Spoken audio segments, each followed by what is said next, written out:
Good Erev Shabbos, everybody. I hope everyone had a wonderful week. We are celebrating today Shushan Purim. Shushan is the city, the capital of Persia. It's written in the Megillah that the day after Purim, the Jewish citizens in the city of Shushan were able to conquer their enemies, and that's why it's called Shushan Purim. The day after Purim is sort of also a holiday, but it was a holiday specifically for the capital of Persia at that time, Shushan.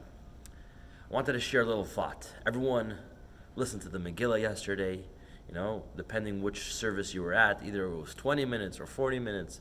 But long story short, you heard the 10 chapters. And for the first half of the Megillah, it's sort of the story that the book of Esther relates is very not relevant really to the miracle of Purim. Why do we need this long scroll? Why can't it just be this short story? Haman wanted to kill the Jews. Esther was Jewish, she was the queen, she told the king not to kill the Jews, finished, and that's what happened. Sort of almost nothing such a special story. Miracle, the Jews got saved, okay. The first chapters are very sort of boring, they're not related. Ahasuerus made a feast for 180 days, he invited everyone. Mordechai told the Jews not to go. Unrelated really to the miracle of Purim. So I was thinking about it, and many times in our life, we have a lot of sort of boring moments. Our day-to-day lives, nothing really interesting, nothing's happening. And obviously, many of the things we remember are the highlights of life, the milestones, the life-altering moments. But our life is mostly comprised of sort of boring moments. The Megillah comes to teach us something actually very powerful. That the miracle is not just in the revealed miracle aspect of the story, but rather the true miracle is found in the boring moments. The true life-altering moments in life are not when your life, you feel the alteration, you feel the difference in life, rather in those boring moments. I'll give you an example. A chef, you only have good food when you put a lot of preparation, the boring part, the prep work that's put into it, as well as in our day-to-day lives. How is that? Let me give you an example from the story of Purim. We know the story goes that Ahasuerus threw a feast for 180 days. Okay? Sounds like a very sort of boring, they partied, he was a monarch, they partied. But when we look deeper into the story, we realize how powerful and how life-altering, how miraculous those boring parts of the story was. What happened was he threw a party. At the end of 180 days, you understand, Ahasuerus, partying for 180 days, you must be drunk, you must have a serious hangover, but he controlled himself. Finally, almost at the last day of the party, he gets really drunk, and a sort of an argument breaks out between Ahasuerus and all his subjects. And what is the argument? Who is the most beautiful woman?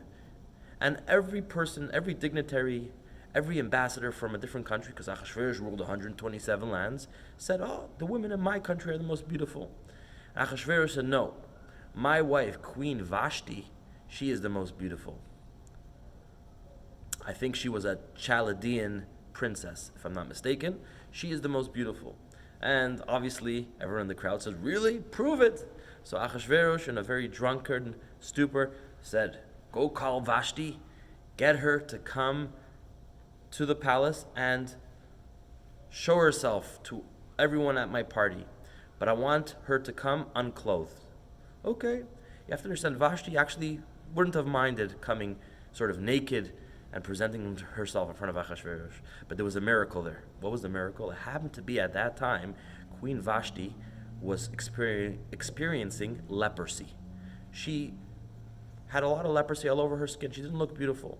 She herself had a party for women, and she actually covered herself. She wore a dress in a certain way that people weren't able to tell that she had leprosy. Suddenly, King Ahasuerus, for the first time, says, no, come, present yourself in front of everyone, but without clothes. Suddenly, that was going to go away from her. Okay, so what happens? We know the story. She says no. And because of that, the king got so upset and kills her.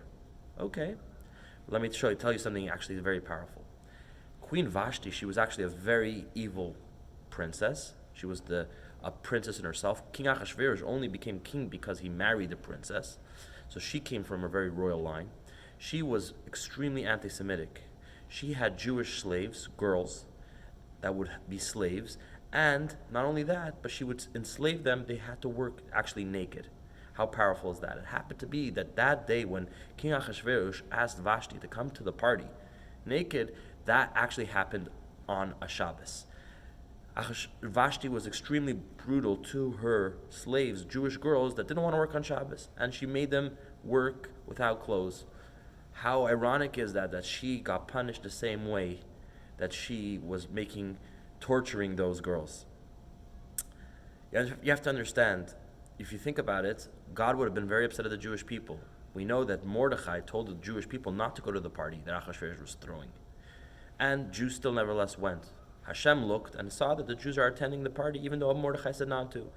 God could have said, I'm upset at Jews, let's get rid of them. But no, God went into that boring part of the story and put the miracle within that part of the story, because that was the true essence. The real miraculous moments come from that story. And Vashti was killed, and because of that, Achashverosh threw a pageant and chose a new queen, and Esther became the queen, and eventually Esther was able to save the Jewish people.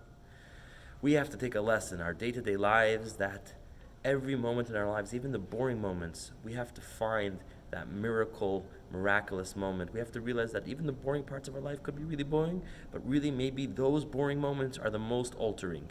Let us use out every moment of our lives, of our week, of our day, and let us do more good, more peace, and let Mashiach come right now. Shabbat Shalom.